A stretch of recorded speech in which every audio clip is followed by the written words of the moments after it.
પંચમહાલના ગોધરા ખાતે પંચમહાલ જિલ્લા પંચાયતની સામાન્ય સભાનું આયોજન કરવામાં આવ્યું હતું, જેમાં જિલ્લાભરના વિવિધ વિકાસના કાર્યો અને સાથે સરકારી યોજનાની ચર્ચા કરવામાં આવી હતી અને તેમજ વર્ષ 2024 અને 25નું સુધારેલું બજેટ અને વર્ષ 2025-26નું નવું અંદાજપત્ર રજૂ કરવામાં આવ્યું હતું અને નવું પત્ર એ પુરાણે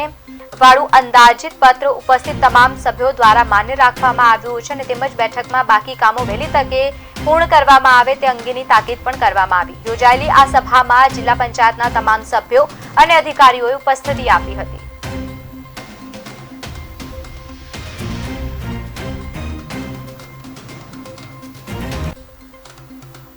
આજરોજ પંચમહાલ જિલ્લા પંચાયતની સામાન્ય સભા યોજવામાં આવી હતી। નિર્ધારિત સમયમાં સામાન્ય સભા ચાલુ કરવામાં આવી હતી।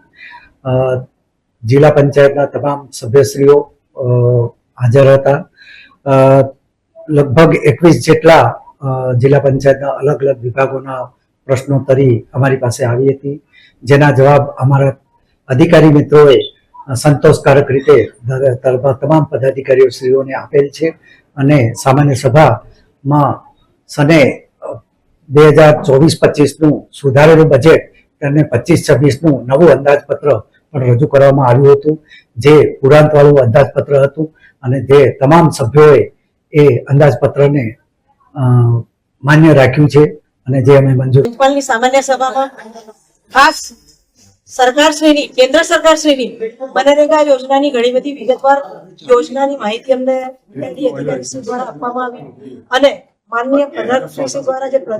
આવાસોનું અત્યારે રજીસ્ટ્રેશન ચાલે છે એ વિષય પર પણ ઘણી બધી માહિતી મળી છે અને પબ્લિકને આનો લાભ મળે એની માટે આજે ખાસ આમંત્રિત કરેલા હતા ડીઆરડી અધિકારીશ્રીને અને એમને ખૂબ વિસ્તૃત માહિતી આપી છે, જેથી પ્રજાને ખૂબ સારો લાભ મળે એની માટે આજે ખાસ વધારે આપણે ટાઈમ મળ્યો હતો અને